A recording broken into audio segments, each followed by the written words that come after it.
Welcome, Greeky Nation, to episode number 385 of the Fraternity Foodie Podcast. I'm your host, Mike Ilon, CEO of Greek University. I'm a speaker and an author. Our third book is out. It's called From Letters to Leaders, Leveraging Your Fraternity or Sorority Experience to Land Your Dream Job. So go and pick up that book on Amazon today. We call these episodes the Fraternity Foodie Podcast because there is nothing like great food to bring fraternity and sorority leaders together. Fun fact, there are so many resources on a college campus to assist students who are going through grief. With the loss of my grandfather when I was a freshman at the University of Buffalo, I easily could have spiraled out of control for a semester, but my fraternity brothers were there to pick me up as I was going through that grieving process. There are also certified grief coaches that can help you through these periods. And today we're going to talk to one so that way we can understand the differences between therapy, counseling, and coaching options for college students. As a certified grief coach, Ahira Smith's approach is rooted in empathy, mindfulness, and self-compassion, who is dedicated to helping you address the blind spots in our emotional education. Ahira is committed to providing a safe, non-judgmental, and supportive space for you to express your thoughts, emotions, and guide you towards a healthier and more fulfilling life after loss. Welcome to the show, Ahira. Hi, thank you so much for having me, Michael. Oh, it's my pleasure. Listen, I think you're doing a wonderful service for college students. So Thank you. anytime you're doing a wonderful service, I want to hear more about it. I think this is absolutely fantastic. Now, you Thank you. decided on Kentucky State University for your Mhm. undergraduate experience. Tell our audience, Yes. why did you choose Kentucky State? Yes. So I'll just point it out. I am a fourth generation of the Kentucky State University. So both my parents, my grandparents, and my great grandfather all went to Kentucky State. And don't get me wrong, I had applied to other schools before, but when I did my campus visit my senior year, it was just home. So it was just a natural decision. But like, okay, I'm coming to Kentucky State University. So that's it. That's it. It was just passed down generation to It generation. it It wasn't even an option. It was like, no, nope, no, going it Kentucky wasn't State. option. No, there was options. I want to put it out there. I did have options. I got accepted to other schools and everything, but I was like, you know what? I was like, do I really want to go to Kentucky? Because I grew up in New York. So Right. I was like, oh my God, do I want to make that transition? I don't want to have a Southern twang accent. I didn't know. I didn't know. But when I got home, when I got there, I was home. So I was like, okay, Kentucky State it is. Let's go. Yeah, I get that. I grew up in Manhattan as well, so I totally get it. And now I See? live in Nashville, Tennessee. So go figure, right? See? Right. It's that Southern hospitality. I'm like, It oh, is. I like this mac and cheese. Oh, wait, let me get that hot water cornbread. Okay. So you also joined Zeta Phi Beta Sorority Incorporated while you were there. Yes. Why Yes, I was did. Zeta Phi Beta your choice? So here's the backstory. Zeta was not my first choice. I'll put it out there. I have Greeks in my family. So as I told you before, Mhm. I'm a fourth generation. So let me explain. So my mother's side of the family, my grandmother, my maternal grandmother, she was an AKA. Okay, she was a member of Alpha Kappa Alpha Sorority Incorporated. My grandfather, my maternal grandfather, was a member of Alpha Phi Alpha Fraternity Incorporated. Okay. They had my mother. My mother just happened to be a member of Delta Sigma Theta Sorority Incorporated. Okay. So when she met my father on the campus of Kentucky State University, he just happens to be a member of Kappa Alpha Psi Fraternity Incorporated. Wow. So here I come. And I'm looking to my left, I'm looking to my right, and I'm like, okay, y'all are okay. But for some reason, Zeta Phi Beta Sorority Incorporated resonated with me very deeply. I really appreciated what the women were doing at the time. It was a long time ago I became a member, but I didn't also take a look at seeing what they were doing on the campus, but I also took a look elsewhere, other campuses, other regions, everything, and what they were doing, it just resonated with me. So I became a member of the Zeta Phi Beta Sorority Incorporated spring of 2000 Eta Alpha chapter at the Kentucky State University. That's a fantastic story. You have the whole D9 represented in your family. Almost, almost. Oh, so So I need a Q. I had a step uncle who was a Q, but Yeah. unfortunately he passed away. So, but he married into family, but it wasn't. So I had an uncle who was a Q. I don't have any members of Phi Beta Sigma Fraternity Incorporated. Shout out to my brothers. Hey. And I do not have Sigma Gamma Rho. Uh, I do not have a lady of Sigma Gamma Rho represented, nor do I have a member of Iota Phi Theta Fraternity Incorporated. So yeah, so those are the only three that is not in the system right yet. We're gonna have to work on that. We're gonna look at future generations. Let's fill it all. You know what? I got some nieces out there. I got a nephew, so we'll see. We'll see. We'll All see. right. So you are a certified grief coach. Now, I'm Yes, I am. fascinated by this. Many people believe that grief only occurs after a loved one's death. How else Uh-uh. could somebody be experiencing grief in their lives? Let's okay, so let's clear the myths right now. I know 100% of the time, and I do mean 100% of the time when people think of grief, it's just death. Right. However, it's more along the lines of of relationships that we're grieving, you know? So there are people who are going through grief from a breakup, a nasty divorce. You know, people who unfortunately who've lost their jobs, who are grieving the loss of their income. You know, people who unfortunately have been impacted by COVID. Everybody in the world was impacted by COVID, whether it's directly or indirectly. And guess what? That is a grief in itself because it hit everything. It hit economy, it hit people's relationships, it hit people's own health. So that's a grief in itself. And the thing is that we need to start having these conversations about grief because there's many faces of it, you know, and so it's not just about the passing of a loved one. It's the grieving of the loss of a relationship or connection that had impacted you, whether it was positive or so-so or even negative, you're still grieving it. So that's a myth that I need to debunk, and we need to have these conversations about. Yeah, I'm happy that you said that because yeah, instantly you just think, well, somebody passed away, but there's a Right. whole host of different reasons why you might be experiencing grief. So I'm just happy that you have those resources to help people through that. Can you talk a little bit about some of the symptoms of grief other than the emotional that we all kind of think about? Oh my gosh, there's a multitude of different symptoms. It really depends on the individual. Here's the thing of people need to understand about grief. There is no blueprint to this. Hmm. There is no blueprint. There is no, you know, people might have talked about, okay, there's 5 stages of grief and it's anger and it's denial and it's acceptance and okay. But it's more than that. There's and plus not to mention what those 5 stages of grief, there's no sequence of like, okay, I'm going to do anger first and then I'm going to go into depression, then I'm going to be bargaining and then I'm going to be in acceptance. You're going to be all over the place. I promise you, if you took a piece of paper with those 5 stages and put it in front of a little 2-year-old and be like, okay, sweetie, go ahead and just see how you can connect these terms and based on a 2-year-old's mind versus somebody who's our age, they'll be like, well, I went through this, and then I went through this, and then I went through this, and I went through this. And so it'll be all nice and neat.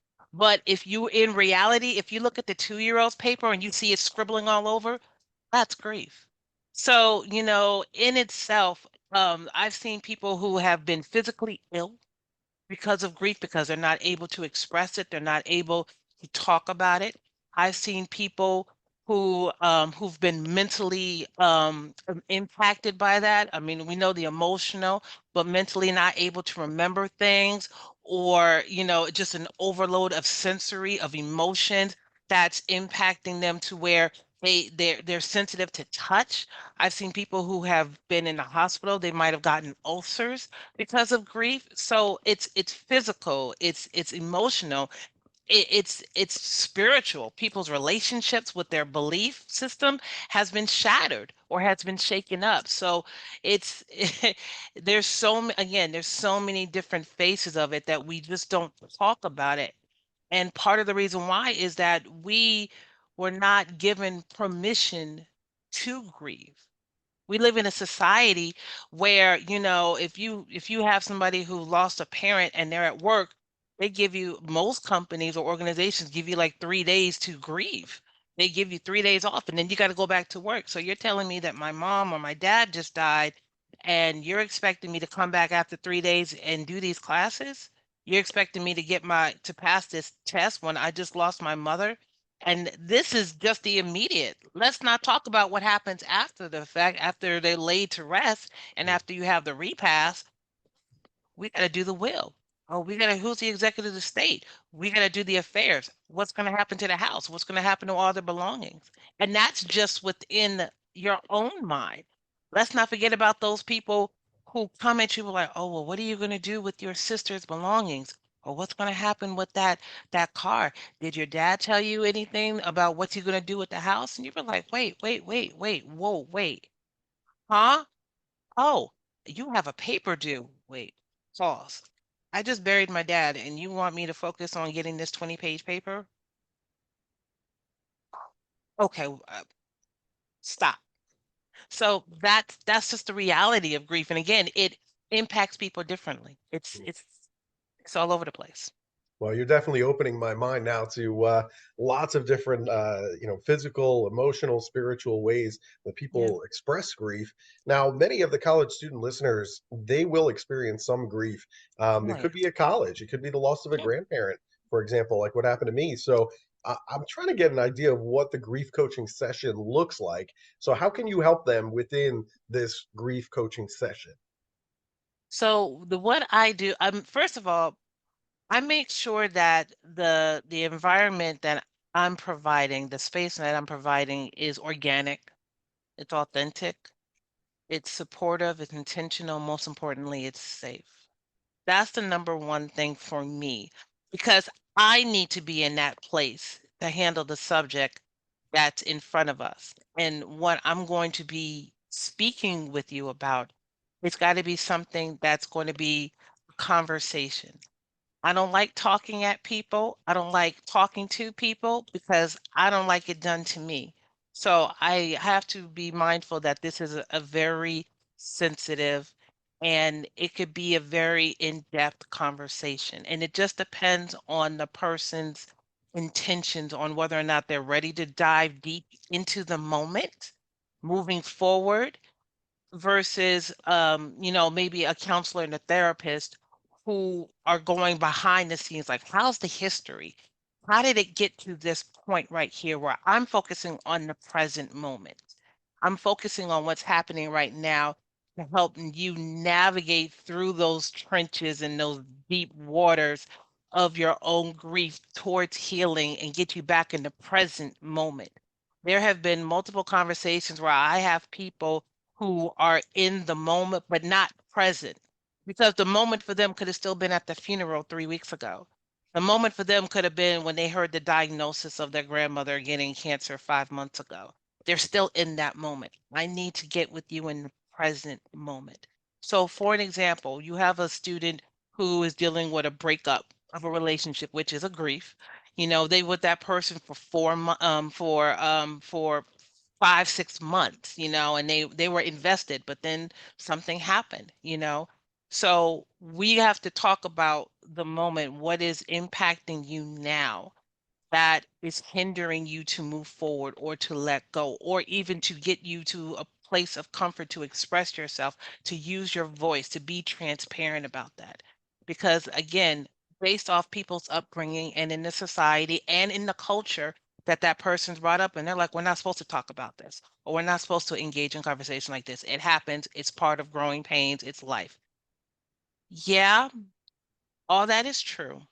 But so is the fact that we need to talk about it. We need to deal with it at the present moment because what's impacting you here is going to impact you everywhere else. It's going to impact you with your school. It's going to impact you on you not having an appetite. It's going to impact you about not wanting to be around people and isolate yourself. So everything is connected. Hmm. Does that make Wow. sense? That makes total sense to me. Now, Okay. you're talking about a lot of different timelines. You talked about work, letting you have 3 days off. You're talking about 3 weeks. I guess the expression is time heals all wounds, but is there a set timeline of healing for your clients? Who said that? Said time heals all wounds. Look, let's be clear. Time is doing its job, which is giving us the space to be in existence. It's up to us to be intentional on what we do, what we make of that time. The one thing about me that is so essential when I'm interacting with other people is when people give me their time, because it's not something we can get back. Time is doing its job. It's doing what it was created to do, whatever your belief system is. It's up to us to be intentional regarding how we utilize that time. We can still be stuck in that moment when we lost our parent. We can still be stuck in that breakup of a relationship. But guess what? Time still keeps going. Life still goes on because we're still breathing. We're still here. We're still witnessing things. We're still experiencing things. We're still on the taste and on the touch. I mean, trust me, when we thought COVID and the pandemic hit us, we thought time would just stop. But guess what? Here it is 3 years later, and COVID is still here and it's still going on. Now, what are we going to do? Are we still going to think where we were on March 13th of 2020? Are we still back at that date? Or are we presently on August 9th, 2023? Time did never there was nothing time never said, hey, time heals all wounds. Time ain't never said that. That's just somebody who this that is in my and this is just my opinion, not that of my sorority or anything, but this is my opinion. Time is just what's the best way I can explain it? When people say time heals all wounds, it's just a person's way to try to comfort Yeah. a person. It doesn't work like that. If I was fortunate enough to have my father on this earth for 40 years, I don't know how long it's going to take for me to grieve that loss, but it sure isn't going to be over in a quick in a hurry. You can't expect that. Let's take a marriage. A marriage has been a person been married for 25 years and then all of a sudden they got a divorce. Mhm. Time heals all wounds. I spent 25 years with this person. That's a Yeah. lot of time. It's a lot How of time. much time, how much time you talking about after I spent 25 years married to this person, or I had this loved one, my parent in my life for 40 years? What do you mean time? How do you know? Yeah. Everybody grieves differently. That's why I said the blueprint to my grief is different to the blueprint of your grief or anybody else's listening. Right. We have to just be cognizant of that. Yeah, I think when somebody says that, they're well-meaning. They're just trying to comfort you, and so they have good intentions, but they don't necessarily realize what you're saying, which is, listen, it's different for everybody. What Sue is going through is different than what Renee is going through, and these two are not the same timetables. And everybody has their own unique experiences. So you do it Absolutely. at your own pace, essentially. Absolutely. Yeah. So you are a certified grief coach. So I'm wondering, how does coaching differ from therapy or counseling? Well, as I mentioned before, when you're a therapist and a counselor, and again, I take nothing away from those two professions and what those entail. But again, you're going into the history. You want to know, well, what was your relationship like with your mother growing up? What was your relationship like with your husband before you got married? You're doing a deep dive into the history of it all. As a coach, I'm seeing what the issue is. I'm seeing what the problem is right now. I'm recognizing that you're in my office or you're in my Zoom meeting for a reason because something is triggering you that's impacting you in a manner that's not a positive outcome. So I'm here to focus on what is happening to you right now. And with that, you and I will be able to come together to formulate a blueprint, if you will, moving forward on what you need to execute. It's just like a coach for an athletic team. You're sitting there talking to a person, you're recognizing what their strengths are, you're seeing what areas that they may need to work on to get to the end goal. And so guess what? We're going to map out a playbook, if you will, to see what areas, what exercises, what conversations, what journaling you need to do. So that way 6 months from now, you're not where you started off on this date. Does that make sense? Yeah, that makes total sense to me. Now, you were talking about triggers, and I think this is kind of interesting because I've seen people that are grieving, and there's a trigger in terms of like holidays, for example. So Christmas is a big one. Birthdays of Mm-hmm. somebody who passed, that Mm-hmm. becomes a trigger, right? Mm-hmm. So if students are going through the holiday blues when they're going through the grief of losing someone close to them, how can you make it through those holidays or those birthdays? One breath at a time. One breath at a time. Listen, if if your mother's favorite holiday was Thanksgiving, Yep, okay, let's say your mother passed away. Okay. yep. Let's break this down. You have you have the date of the passing, date of the funeral, Mother's Day, the birthday, Thanksgiving. That's five right there. And then there's your holiday. There's your birthday. That's six. You're not getting that call from your mom like you always get. She was the first one to call you in the morning. You can't call her to wish her a happy Thanksgiving. That day is looming around of her passing. That's normal. You're supposed to feel that. Don't shut it down. First of all, you can't shut it off, no matter how hard you try. Mhm. I know from my experiences, when I've lost the people I truly loved, nothing was suppressed. Nothing. You can't get over it. You can't get around it. You can't get underneath it. You have to go through it.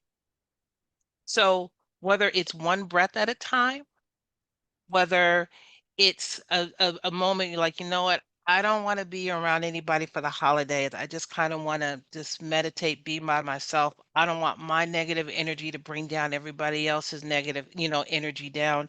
That's okay. And tell people that. Or you can be on the flip side. I'm like, you know what? My mom's birthday's coming up. She always liked flowers. So, you may want to put some flowers where her favorite place was. Or you may want to release some balloons. Or you may want to cook her favorite meal. You may want to go to her favorite restaurant on that birthday and have that meal. I'm like, this one's for you, mom. Let the tears flow. There's nothing wrong with that. That we grieve because we love. Mhm. So just be, just be. Give yourself permission to feel how you feel on that day. I may do it differently than you. You had a good relationship with your grandfather Mhm. when you were in school. So there might be some moments and triggers that would like resonate with you. You might hear a song, you might smell a cigar or cologne, be like, oh, it reminds my grandfather. Might have a little teary eye there. That's okay. It's fine. That's healing. That's healing. So for anybody out there listening, you're fine. Cool. Like I said, there's no blueprint to this. Yeah. It's not supposed to be. It's Yeah. life. I guess the issue is that work gives you 3 days off, and then they just expect you to come back to work and just pick up just like nothing ever happened.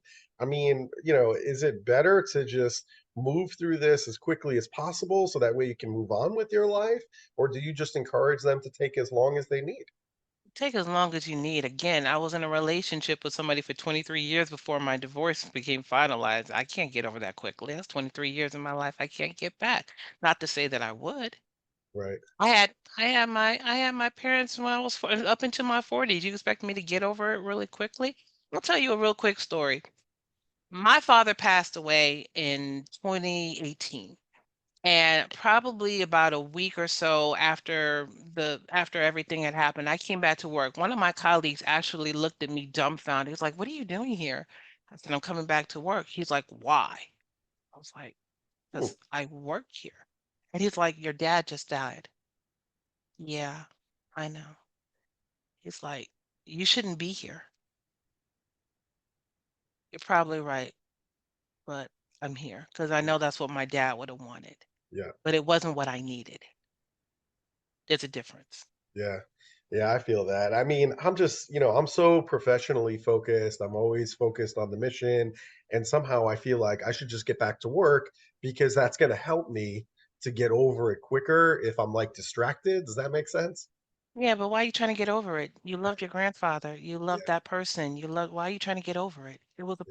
It shaped you to be who you are. Why are you trying to get over it? It's Right. part of your journey. It's part of the journey of life. We're going to lose things. We're going to lose people. We're going to lose relationships. That's just all part of the journey. Why Mhm. are you in such a quick in a hurry? It wasn't something that was quickly you didn't have a quick a blink of an eye of a relationship. So why would you expect it to be dissolved like that? Yeah, listen, you make a good point. There's no question about it. And of course, now my son is named after my grandfather, so there's always kind of that reminder that he's still with us. So that helps too. And that's a way to honor your grandfather and to still understand your grandfather has always been with you, even though it's on of a different level. He's always been a part of you. And I'm sure that when you look at your son, there are certain instances and certain behaviors that remind you of your grandfather. That's paying homage to your grandfather. That's paying homage to what he meant to you, to where you named him your named your son after him. That's a beautiful thing. So Mm. again, why would you expect to get over something of that magnitude? Why would anybody? That Mm. we have to change the conversation. We have to change our mind with that. And for us to be leaders in this world, whether we're Greek affiliated or not, we have to embrace what made us be who we are. But that's not something we can do in a quick in a hurry. I The appreciate you. process of the process of becoming in these organizations wasn't quick. So how do you expect everything in the personal life to be quick? Right. Yeah, you make a fair point. I listen. I think this has been really helpful, certainly Mhm. for me, and I think for our listeners as well. I think you've really shed a light on a really big part of people's lives as they're grieving various losses throughout their life, and it's just great to know that you're there for them. That you are there to listen, you are there to help them get through this period, and I just think it's a really valuable service. So I appreciate what you do Thank you. more than anything. Yeah. Now, we do love good food here at the Fraternity Foodie Podcast. And I know that you're Ah. living in the Baltimore area, which has some of the most phenomenal food out there, including Mhm. seafood and you name it. I mean, I grew up on the snow crabs of Baltimore. So, Oh, you already know. oh, I already You know. are I grew up on that. you know. I know. I know what's there. I know what's waiting for me. Believe me. Believe me. So, where should I go the next time I'm in Baltimore? Where should I go for a great meal? You know what? I'm kind of a breakfast brunch person, so one of the places that makes some out of sight items is a place called the Brunch Gods. Believe it or not, that's what they call themselves, the Brunch Gods. And you talk about they'll have like a chicken and French stuffed French toast with creamy filling and all this blueberry glaze syrupy. And I'm just like, oh, it's just a diabetic's nightmare, but it's also a diabetic's like craving. Now, even though I also spend a lot of time in the DC area, in the especially in Hyattsville. So if you ever on that side of the vicinity, there's a dessert place that you should totally check out called the Sugar Vault Desserts. I kid you not. Anytime you have an Oreo stuffed cheesecake pie, pie. Listen, I've had some desserts, and I hope everybody listening is of age, but I've had some desserts that had some alcohol in it. Brother, let me tell you, it took me 3 days to eat one slice. That's all I would have been able to afford is one slice. It took me 3 days because I'm like, I can't do this. There's too much liquor in it. It was the truth. It was for grown folks, but Sugar Vault Desserts in Hyattsville, Maryland is a good place, but definitely the Brunch Gods over in Baltimore. That's I'm a breakfast person, but there's other places there in Baltimore you could check out, like the those Creole Kitchen where you got New Orleans meeting Baltimore with the seafood Mhm. combination, stuff like that. Especially if you like the, shrimp and grits and stuff like that. But yeah, that's just me. I could tell you're all about breakfast and you want all the sweet stuff. That's No, what I you're can't. I can't. that's what you're I getting. I love it from a distance. I can't listen. There's too much sugar. I mean, if the year had a 1 9 in it, I'd be all about the sugar. But it's 2023. I can't do that to You my can't body. do that anymore. I can't do that to my body. It's All right. real. Lactose intolerant is real, man. That is real. No question about it. All right. So if our listeners, if they need coaching or they need speaking services around grief, where should they go in order to connect with you? Yes, by all means, please visit my website. It's called From Grief to Life. The number two is there, fromgrieftolife.com. Or you can send me an email. My name is spelled Ahira Smith, Smith, at from grief to the number two life.com. And you can reach me there, and I'll be more than happy to speak with you virtually if you want that one-on-one coaching session, or if you'd like me to come and speak to you, your campus leaders, your organizations, the Greeks, interfraternity, Pan-Hellenic, National Pan, or just other staff, faculty. Campuses, listen, grief does not discriminate when it comes to people's profession in their educational system. Right. We're all going to encounter it. Now, how we handle it is another thing, but we all are going to encounter it one way or another. This has So, been phenomenal. Thank you so much, Ahira, for thank you, everything that you Michael. do. And to Thank our you. listeners, if you enjoyed this conversation with Ahira, I want you to like it on social media, share it with other college students that you know are going through grief right now. And we hope to see you on another episode of the Fraternity Foodie Podcast. Thanks so much for joining us, and we're going to see you next time.